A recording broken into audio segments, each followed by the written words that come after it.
Okay, good morning. It is the next day now, and here is my old starter, the one that the solenoid was going out on. We looked at the new starter that I took out of this thing yesterday that will not work because it's got that lip. Well, this morning I took that down back to AutoZone, boxed it up, took it back down to AutoZone. Didn't think they would exchange it because it was kind of marred up there where that lip's at. Because the flywheel was rubbing against that pretty bad. And they did. They actually took it back and exchanged it for another starter that I'm about to get out and take a look at. Okay, here's a new starter I just got from AutoZone. This is actually a reconditioned starter. Originally, they told me they had 3 different starters they could give me that fit this truck. I chose the expensive one originally, and that was the one that didn't work because it had that lip right there. As you can see, hopefully, it looks the same. These are very identical. There's no lip there. So this should work. I don't know. I'm not going to find out till I get it up under there and get everything connected up and see what happens. So we're going to spend the day doing that. This starter here originally came with these 2 shims in it. And I'm assuming I'm going to have to put these back. So you can always take them out. They're actually pretty simple to do. So anyway, that's it. Going to get started on this, get this thing mounted in here and see if I can get my truck going.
Okay, I should be done underneath now.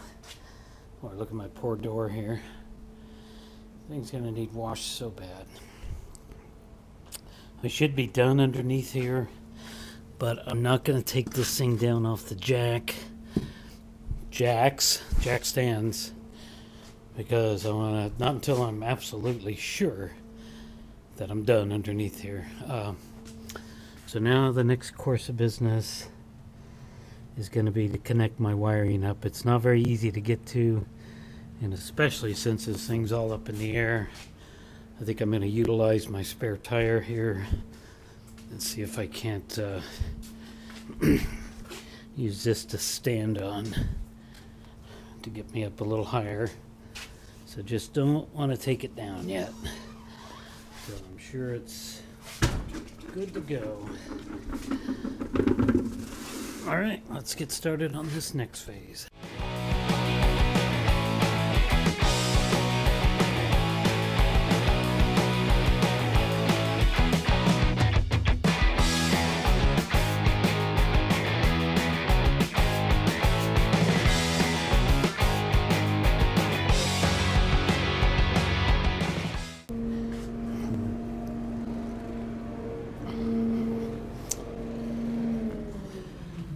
Okay, I got one of them on there. I don't know if the GoPro can see that.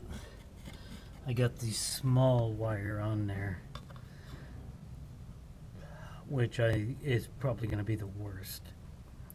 So I got a wire there, which will go on the big one there, along with the battery cable. So get these connected up, then we're done.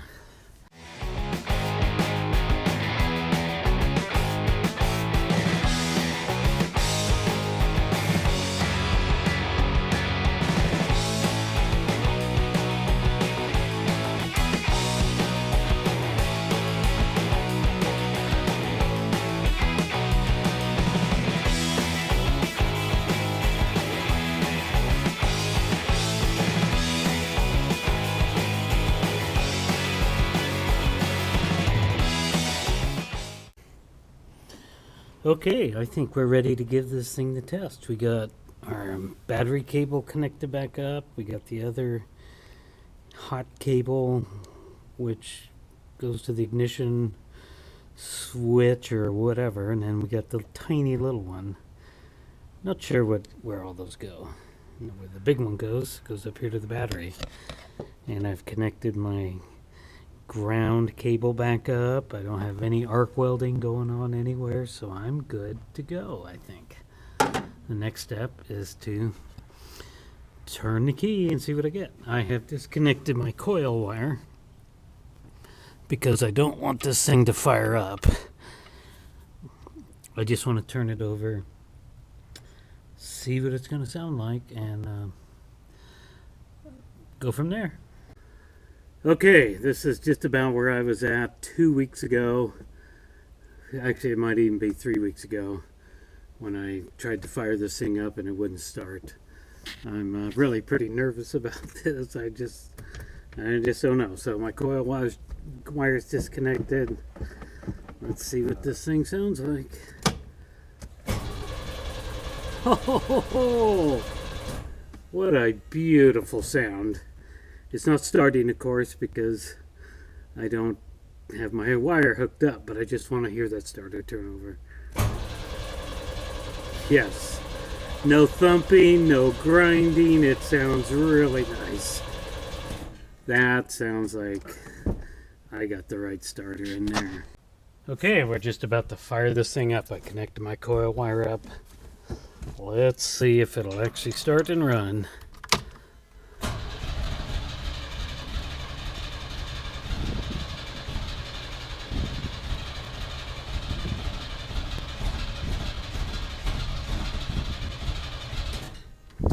Well, it's not running, but the starter's sounding a lot better.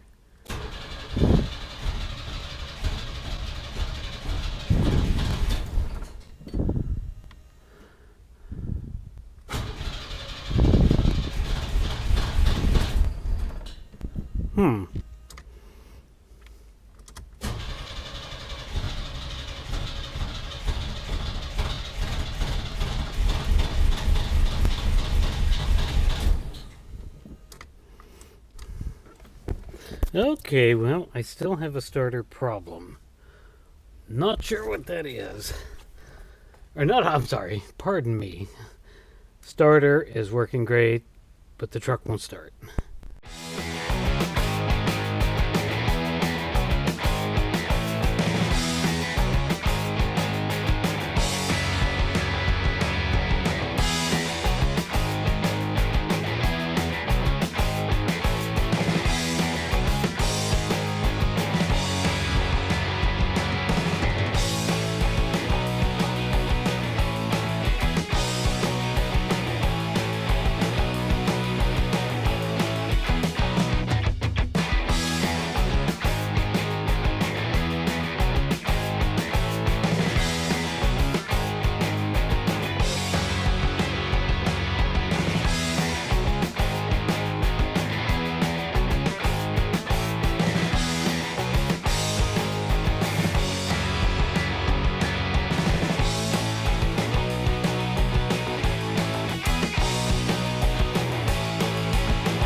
Okay, today is February 22nd, 2015, and this is going to be my closing video for this starter swap project I did to this S10 pickup.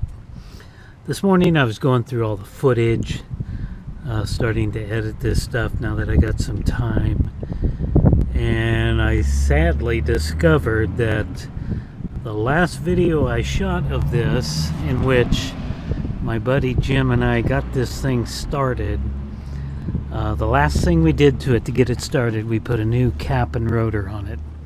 Really can't see that back there, it's quite a ways back, it's a little dark. And after putting the new cap and rotor on it, we got this thing started. But unfortunately, during the new cap and rotor install, the camera had died. The battery had evidently worn out on it. The battery died, so the camera shut off, and I was unaware of that, unfortunately. So it didn't capture that that moment that this truck finally fired up after an entire month.